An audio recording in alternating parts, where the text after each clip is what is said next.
Pernahkah Anda berpikir, gimana sih dunia kita bisa jadi seperti sekarang ini? Semua ini adalah hasil dari serangkaian peristiwa sejarah yang saling terkait loh. Setiap keputusan, penemuan, dan konflik itu ibarat kepingan domino yang jatuh dan mendorong kepingan berikutnya, sampai akhirnya membentuk dunia yang kita tinggali hari ini. Nah, dalam ulasan kali ini, kita akan coba menelusuri benang merah yang menghubungkan semuanya, dari zaman Renaissance sampai era digital kita sekarang. Oke, kita langsung mulai aja ya. Perjalanan kita ini akan dibagi menjadi 4 babak utama.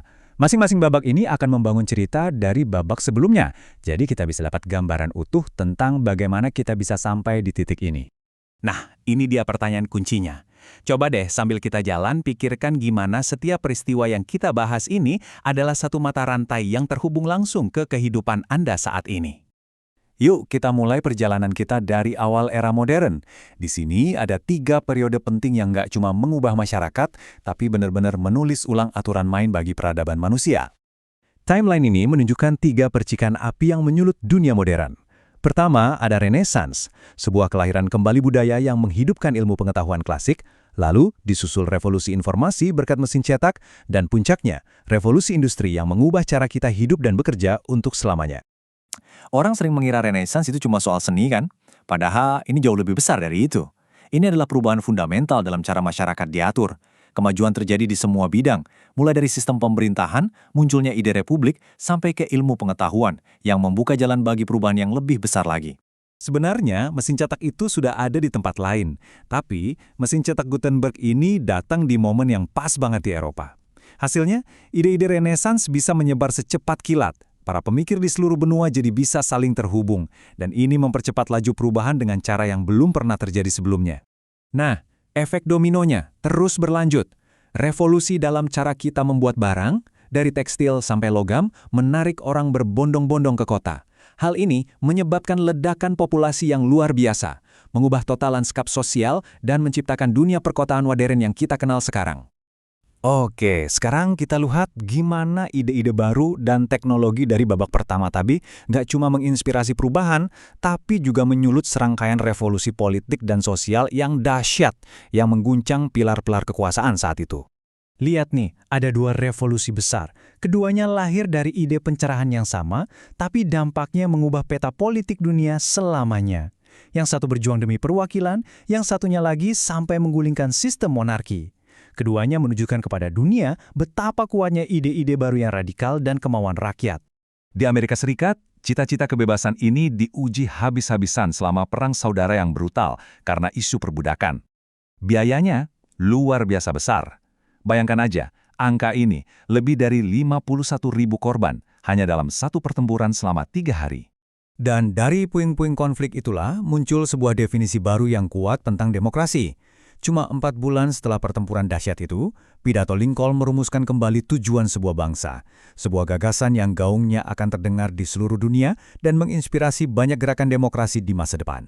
Nah, semua negara baru dan kekuatan industri yang lahir di era sebelumnya, ini akhirnya saling berbenturan di panggung dunia abad ke-20.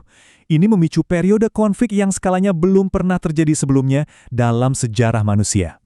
Coba lihat lini masa ini, gila kan? Dunia seolah-olah nggak bisa istirahat. Dari perang global yang menghancurkan, langsung terjerumus ke krisis ekonomi dunia, yang kemudian memicu perang lain yang lebih mematikan lagi, dan setelah itu langsung disambut oleh ketegangan ideologis selama 45 tahun yang kita kenal sebagai Perang Dingin. Nah, yang paling penting untuk kita pahami di sini adalah, semua ini saling berhubungan. Ini bukan kejadian acak, tapi benar-benar efek domino. Akhir dari satu perang justru menciptakan kondisi yang memicu perang berikutnya. Yang puncaknya adalah lahirnya era nuklir dan dunia yang terbelah antara 2 kekuatan besar. Jadi apa sih Perang Dingin itu?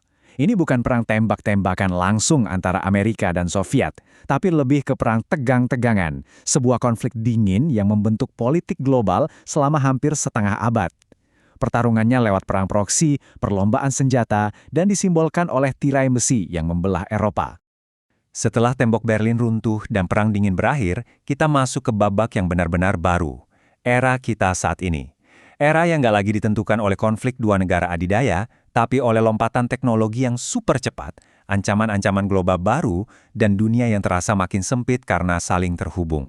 Lucu ya, kalau dipikir-pikir, kompetisi sengit Perang Dingin yang melahirkan satelit kecil ini malah jadi cikal bakal yang akhirnya menghubungkan seluruh dunia. Sputnik itu nenek moyangnya GPS di ponsel Anda, siaran TV internasional, dan teknologi seluler modern yang kita pakai setiap hari. Dan bukan cuma itu, ada lagi proyek militer lain yang akhirnya mengubah hidup kita semua. Internet. Evolusinya bertahap, dari yang tadinya jaringan tertutup untuk pertahanan, pelan-pelan jadi alat global yang sekarang kita pakai untuk semuanya, mulai dari belanja sampai ngobrol. Tapi, dunia yang makin terhubung ini juga punya sisi gelapnya. Muncul kerentanan-kerentanan baru. Serangan 9/11 jadi titik baliknya, yang secara fundamental mengubah cara kita bepergian, konsep kita tentang keamanan, dan arah kebijakan luar negeri selama beberapa dekade ke depan. Dan sampailah kita di hari ini, di mana dunia kita yang super terkoneksi ini menghadapi tantangan yang melintasi batas negara, seperti perubahan iklim atau pandemi. Masalah-masalah ini nggak bisa diselesaikan sendiri-sendiri lagi, dan menuntut cara-cara baru dalam kerjasama global. Jadi, setelah kita lihat semua rentetan peristiwa ini, apa sih pelajaran utamanya? Mungkin kutipan dari filsuf George Santayana ini bisa merangkum semuanya dengan sempurna. Memahami rangkaian peristiwa ini sangat penting supaya kita bisa menavigasi masa kini dengan lebih baik. Coba deh kita lihat sekarang. Debat soal kebangkitan nasionalisme, perang dagang, atau penyebaran teknologi baru seperti AI. Apakah kita ini sebenarnya hanya sedang melihat gema dari masa lalu? Nah, pertanyaan itulah yang menjadi bahan renungan untuk kita semua.